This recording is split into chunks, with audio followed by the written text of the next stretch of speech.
যদি দানাদার যারা আমাদের জন্য বলবে, আমরা কর্মচারীরা তাদের কথা চিন্তা করব।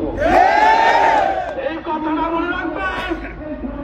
আমি আমার বক্তব্য দীর্ঘায়িত করব না। ডক্টর ইউনূস সাহেব, আপনার সময় শেষ। 12 দিন আছেন। আমি আজকে প্রধান সামান্য একটু বলবো, সারা বাংলার কর্মচারীরা যেভাবে প্রতিবাদ করেছে, পে কমিশনের জন্য মাঠে নেমেছে, তাদেরকে আন্তরিক অভিনন্দন। এবং আপনি ঢাকায় ডাকুন, আমরা জনগ্রাম করব। এবং আমরা কি করতে পারি, সাংবাদিক ভাইরা, আমরা যাদের ঘোষণা হবে আমাদের কর্মসূচি কিভাবে বাস্তবায়ন করব, প্রয়োজন হলে মৃত্যুবরণ করব। প্রিয় কর্মচারী ভাই বোনেরা, দীর্ঘক্ষণ আপনারা এখানে উপস্থিত হয়েছেন, আছেন। আমাদের মুখ্য সমন্বয়ক, আমাদের মুখ্য সাহেব বক্তব্য দেবেন, তাদের বক্তব্য শুনবেন। এবং আইন শৃঙ্খলা বাহিনী ভাইরা আমাদেরকে সবসময় সহযোগিতা করেছে এবং আন্দোলনের প্রতি তাদের মৌলিক সমর্থন আছে। তাদের ভুল বোঝার কোনো কারণ নেই। আমরা যারা আছি, আইন শৃঙ্খলা সরকারি কর্মচারী কিন্তু এক জিনিসই, তারা ডিফেন্স, আমরা সিভিল। কথাটি মনে রাখবেন, তাদের সাথে আমাদের কোন কনভেনশন নাই। কনভেনশন আছে যে সমস্ত পদার্থ এই উপদেষ্টারা হাজার হাজার কোটি টাকা লুটপাট করলেন, হিসাব দিতে হবে। আমরা খেতে পাই না, পেটের তলায় আমরা আমাদের অধিকার লড়ে রাজপথে আসতে চাই নাই। প্রত্যেকটি অফিসে কর্মসূচি করেছি। আজকে আমাদের ওই সমস্ত ব্যর্থ উপদেষ্টারা চেষ্টা করছেন যমুনা ঘেরাও করার জন্য কর্মচারীদেরকে। আমরা তাই বলতে চাই, মাননীয় মুখ্য সচিব, যারা নেতৃবৃন্দ আছেন, যে সংগঠন আছেন, কে কোথায় কোনো দেখার বিষয় না।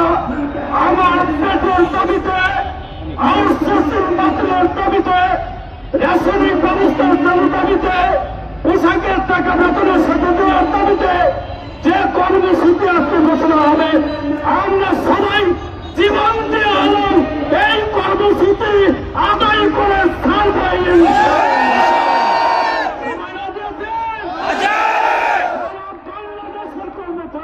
আহ্বান করবো, আসুন শেষ মূল্যায়ন করে না করতে বাধ্য হবে। আমি আমার বক্তব্য দীর্ঘায়িত না করে, আপনারা দীর্ঘক্ষণ সময় দিয়েছেন, আপনাদেরকে আন্তরিক ধন্যবাদ। মিডিয়া ভাইদেরকে, আইন শৃঙ্খলা ভাইদেরকে, বিভিন্ন জায়গায় নেতৃবৃন্দ এসেছেন, অনেকে বক্তব্য দিতে পারেন নাই, বিদায় রাগ করবেন না। আপনারা জানেন আপনাদের নিজের দাবি, আমার পেটের ক্ষুধার দাবি, বক্তব্যের চেয়ে আমার কাজে বেশি বিশ্বাসী করতে হবে। আমরা সাকসেসফুল হব। সবাইকে আন্তরিক ধন্যবাদ জানিয়ে আমি আমার বক্তব্য এখানে শেষ করছি। খোদা হাফেজ। বাংলাদেশ জিন্দাবাদ। আমার টাকা হবে যেদিন সামান্য আমাদেরকে সমাবেশে থাকবে, সেদিন আপনাদের সাথে দেখা হবে।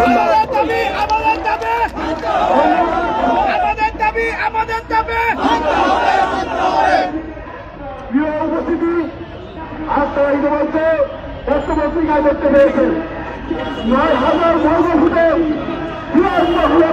তৈরি করতেছেন। তার জন্য 8,000 কোটি টাকা তারা বরাদ্দ করেছেন। 9,000 বর্গ ফুটে রাখতেন, তার জন্য আমার সেটা পরিষ্কার পরিচ্ছন্ন করার জন্য 5-7 জন কর্মচারী নিয়োগ করবেন তারা। আর আমরা পেটে ভাত দিতে পারি না। প্রিয় উপস্থিতি, এই পর্যায়ে বক্তব্য রাখবেন যারা আমাদের বাংলাদেশের সকল বিশ্ববিদ্যালয়ে যে কর্মসূচি পালিত হচ্ছে, সেই বাংলাদেশ আন্তঃ বিশ্ববিদ্যালয়ের ফেডারেশনের চেয়ারম্যান এবং ঢাকা বিশ্ববিদ্যালয়ের চতুর্থ শ্রেণী কর্মচারী ইউনিয়নের সাধারণ সম্পাদক জনাব আমার সেলিম মিয়া ভাই, আমার সেলিম মিয়া ভাইকে তার বক্তব্য রাখতে পারছি।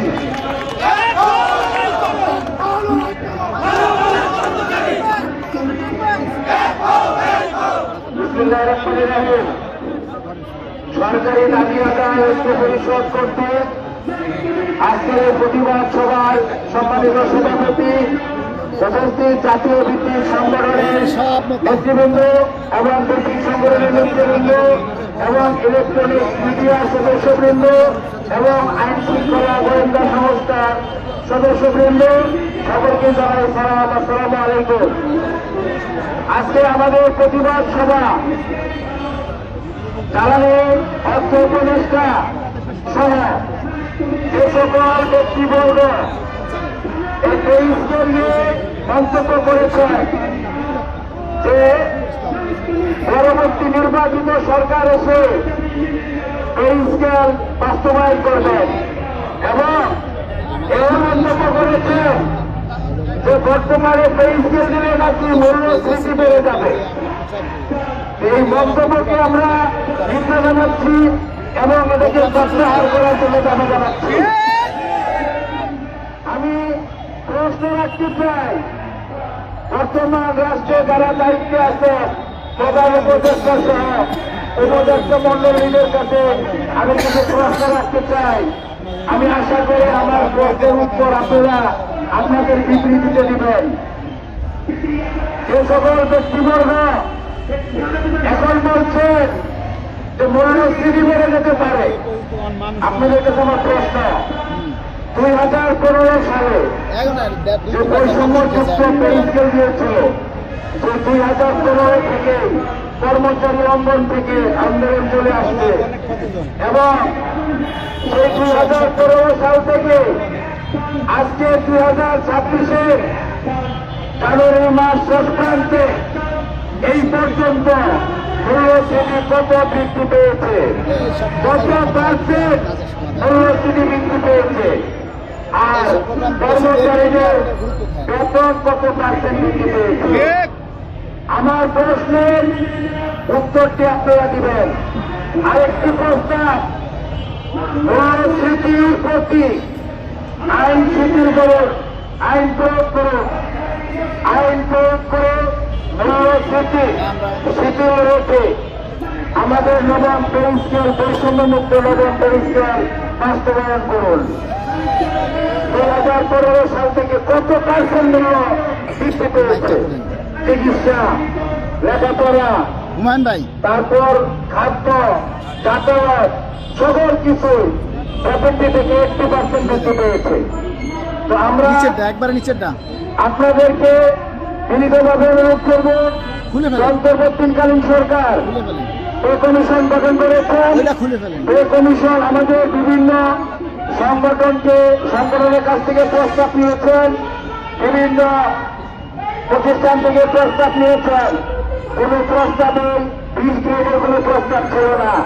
সেখানে পে কমিশন 20 গ্রেড প্রস্তাব দিয়েছে, সেটাকে সরকারের পক্ষ থেকে সংশোধন করুন। ভারত থেকে 20 গ্রেডের মধ্যে একটি সমঝোতা করে একটি বৈষম্যহীন পে স্কেল বাস্তবায়ন করে যান। তাহলে এই কর্মচারী অঙ্গনে আপনারা যারা উপদেষ্টা আছেন আপনাদের নাম হৃদয়ে লিখে রাখবো এবং আজীবন কর্মচারীরা আপনাদেরকে স্মরণ করবে এবং আপনাদের পরিবারের জন্য দোয়া করবে। সেই আহ্বান এবং আগামী যে কর্মসূচি ঘোষণা কেন্দ্রীয় কমিটি থেকে আমরা দেখতে পাচ্ছি আমাদের কর্মসূচি পালনে